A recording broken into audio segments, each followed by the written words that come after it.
Assalamu alaikum. Have you ever paused, even for a single moment, and asked yourself the greatest question of existence? Who created this universe? This vast sky above us, billions of galaxies stretching beyond imagination, a perfectly balanced earth, and even our own consciousness, our thoughts, our awareness, our very sense of self. Was all of this merely an accident, a random cosmic event, or is there a higher authority behind it all? Today we will explore four fundamental questions. Who created the universe? Why was it created? How did it begin? And who is controlling it right now? Modern science speaks about the Big Bang, about cosmic inflation, expansion, and physical laws. It explains the process, but does it explain the purpose?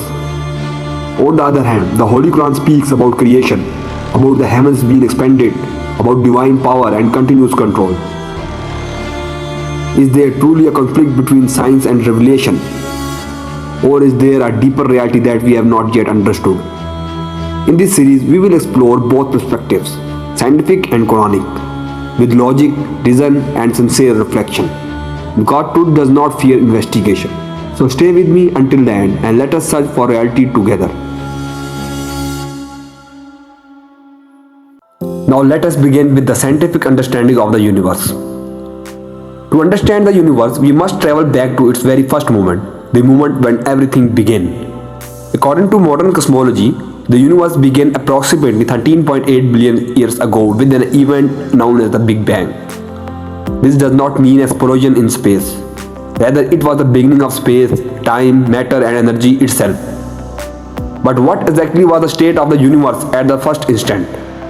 Scientists suggest that before the Big Bang, the universe existed in a extreme condition known as the singularity, a point of infinite density and temperature where the known laws of physics break down. It was a state so extreme that our current understanding of space and time simply cannot describe it. And immediately after this incomprehensible state, the very first measurable phase of cosmic history began. As time itself started to tick, the universe entered what scientists call the Planck era. This era lasted only 10 raised to power minus 43 seconds, an unimaginably small fraction of time. During the Planck era, all four fundamental forces, gravity, electromagnetism, and the strong and weak nuclear forces, were united as one. The universe was incredibly tiny, dense, and hot. Physics as we know it did not yet apply. Human understanding reaches its limit here. But this was only the beginning. With a fraction of second, something extraordinary happened. The universe entered the inflation era, lasting from roughly 10 raised to power minus 36 seconds to 10 raised to power minus 32 seconds. During this phase, the universe expanded at an astonishing rate, far faster than the speed of light.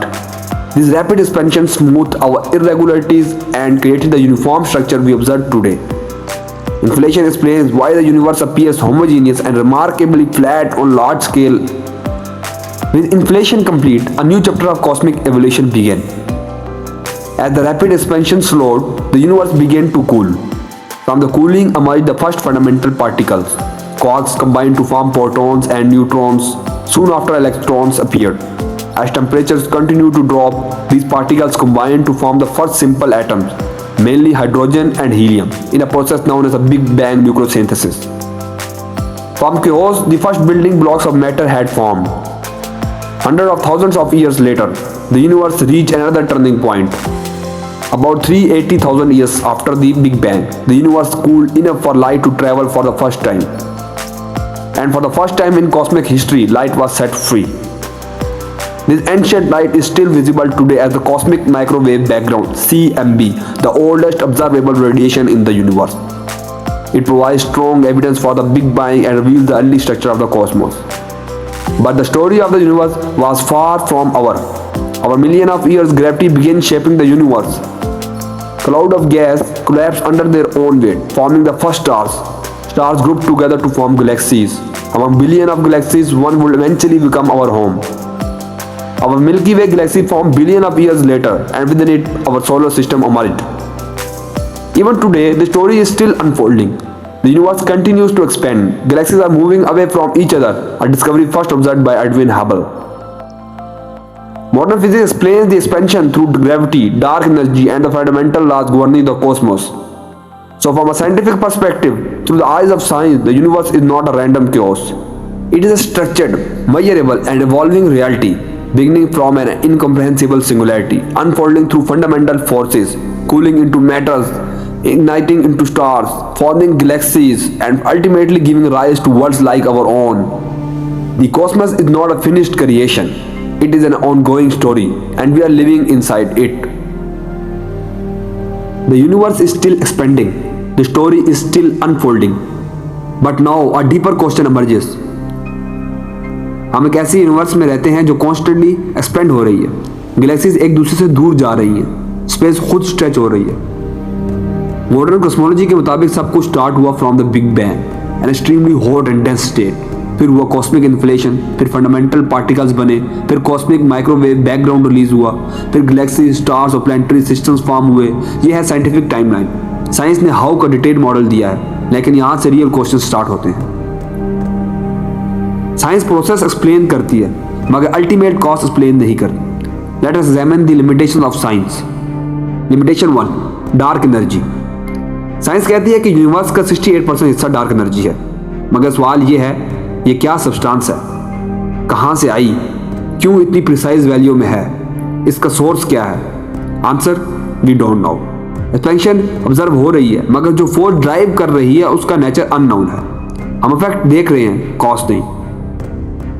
Limitation 2, the singularity problem. Science कहती है universe एक singularity से start हुआ, एक ऐसी state जहां time collapse हो जाता है, स्पेस डिफाइंड नहीं होती, फिजिक्स के लॉज फेल हो जाते हैं, इक्वेशंस ब्रेक डाउन, और साइंस खुद मानती है we can not calculate what happened at time equal to 0। यानी मॉडल वहां तक जाता है जहां मैथमेटिक्स अलाउ करे, मगर ओरिजिन का exact mechanism unknown. Limitation 3, the fine tuning problem. Universe के कॉन्स्टेंट्स जैसे gravity, electromagnetic force, cosmological constant, अगर इनकी वैल्यू थोड़ी सी भी चेंज हो जाए, स्टार्स फॉर्म नहीं होते, केमिस्ट्री कोलैप्स हो जाती, लाइफ इम्पॉसिबल हो जाती। तो सवाल ये है, ये कोइंसिडेंस है या डेलिब्रेट कैलिब्रेशन? साइंस के पास इसका फाइनल जवाब नहीं। Limitation 4, why do laws exist. Science कहती है द यूनिवर्स फॉलोज लॉज, मगर सवाल, ये लॉज आए कहां से? मैटर ने इन लॉज को फॉलो करना क्यों स्टार्ट किया?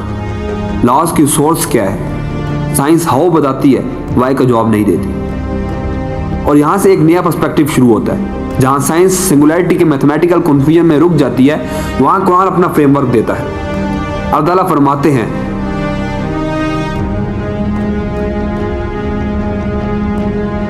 Indeed, your Lord is Allah, who created the heavens and the earth in 6 phases. यहाँ लफ्ज अय्याम यूज हुआ है, जो कि योम की जमा है। अरबिक में योम सिर्फ 24 और डे नहीं होता, बल्कि पीरियड, स्टेज या फेज भी होता है। यानी क्रिएशन सडन क्योज नहीं थी, it was structured, gradual, intentional. Classical scholar जैसे इब्न खतीन ने बयान किया, ये 6 डेज दुनिया के 24 और डेज जैसे नहीं है, ये डिवाइन स्टेजेस हैं जो अल्लाह की हिकमत के मुताबिक हैं। इमाम तिबरी लिखते हैं, क्रिएशन मरहाइल स्ट्रक्चर्ड फेजेस में कंप्लीट हुई। Now notice the difference here. Science कहती है सिंगुलैरिटी के बाद एक्सपेंशन स्टार्ट हुई, कुरान कहता है we created in phases. Science mathematical boundary पे रुक जाती है, कुरान पर्पसफुल डेक्री बताता है। साइंस कहती है यूनिवर्स एक्सपेंड हो रही है, evidence, red shift, cosmic microwave background. लेकिन कुरान 1400 साल पहले क्या कहता है?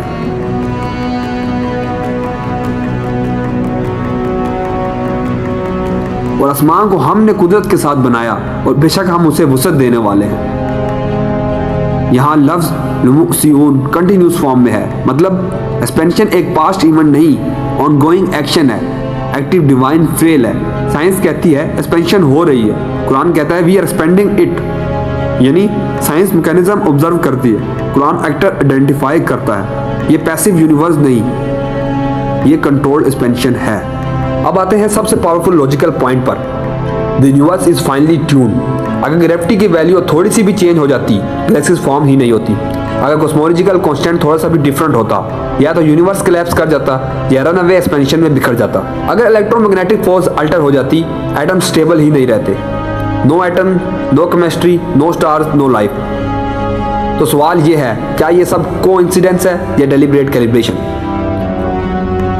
यहाँ कुरान सिर्फ क्रिएशन का जिक्र नहीं करता, वो कंटिन्यूस कंट्रोल की बात करता है। अल्लाह ताला फरमाते हैं, बेशक अल्लाह ही आसमानों और ज़मीनों को थामे हुए है कि वो हट ना जाएं। ये सिर्फ पोइट्रिक एक्सप्रेशन नहीं, ये एक कॉस्मोलॉजिकल स्टेटमेंट है।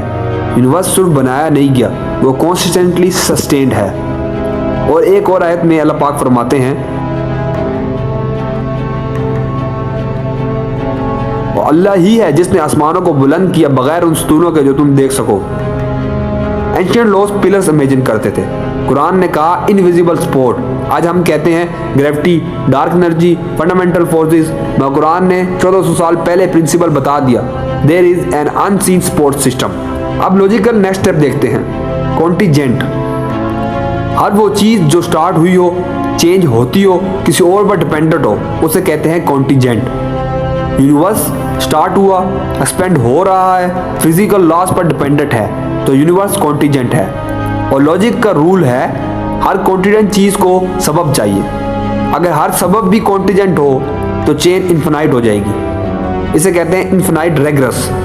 और अगर रेग्रेस इन्फिनाइट हो तो एक्चुअल बिगिनिंग कभी आएगी ही नहीं। मगर यूनिवर्स एग्जिस्ट करता है, इसका मतलब चेन कहीं ना कहीं रुकती है।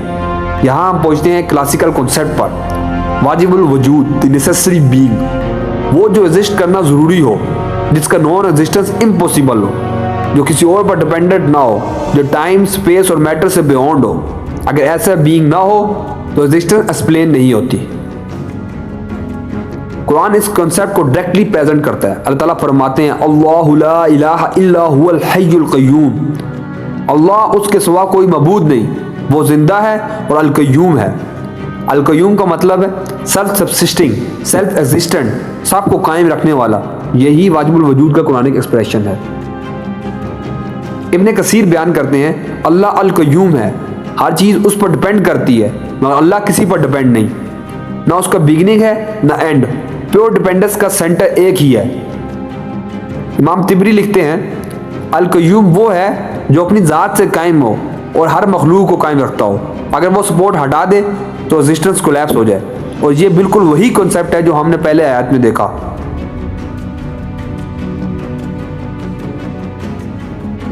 अल्लाह सिर्फ निज़ाम को क्रिएट नहीं करता, वो उसे हर लम्हा चला भी रहा है। So now the pictures become clear, the universe is fine tuned, law govern, dependent, contingent, and a contingency demands a necessary foundation.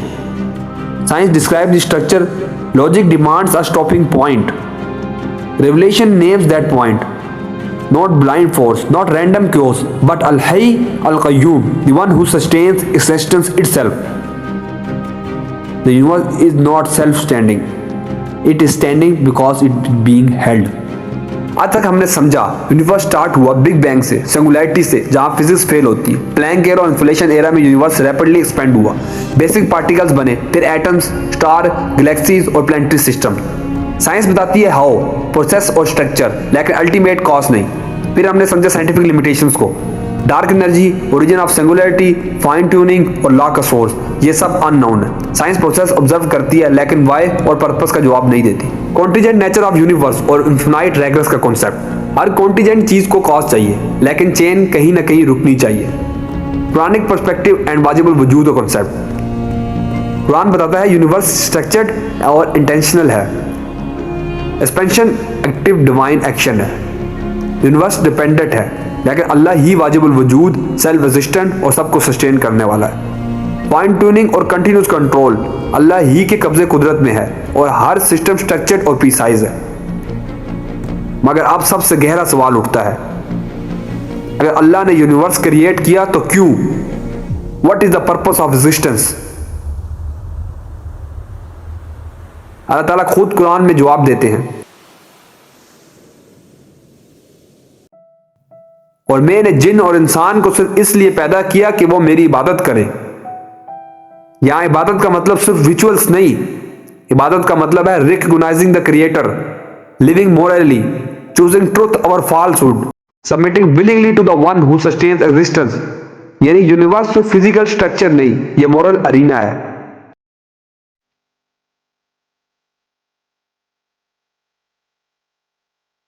वो जिसने मौत और जिंदगी को पैदा किया ताकि आजमाइश करे कि तुम में से कौन बेहतरीन अमाल करता है।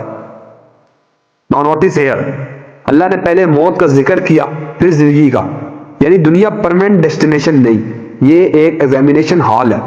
यहाँ वेल्थ टेस्ट है, पावर टेस्ट है, नॉलेज टेस्ट है, इवन सफरिंग टेस्ट है। कुरान हमें रियलिटी रिमाइंड कराता है।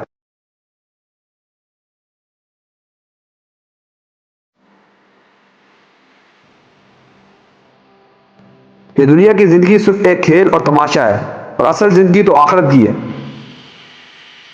यानी जो हमें परमानेंट लग रहा है वो टेम्पररी स्टेज है। गैलेक्सीज एक्सपेंड हो रही हैं, स्टार्स बंद हो रहे हैं, टाइम पास हो रहा है, और एक दिन सिस्टम शट डाउन हो जाएगा। तो अल्लाह ताला फरमाते हैं,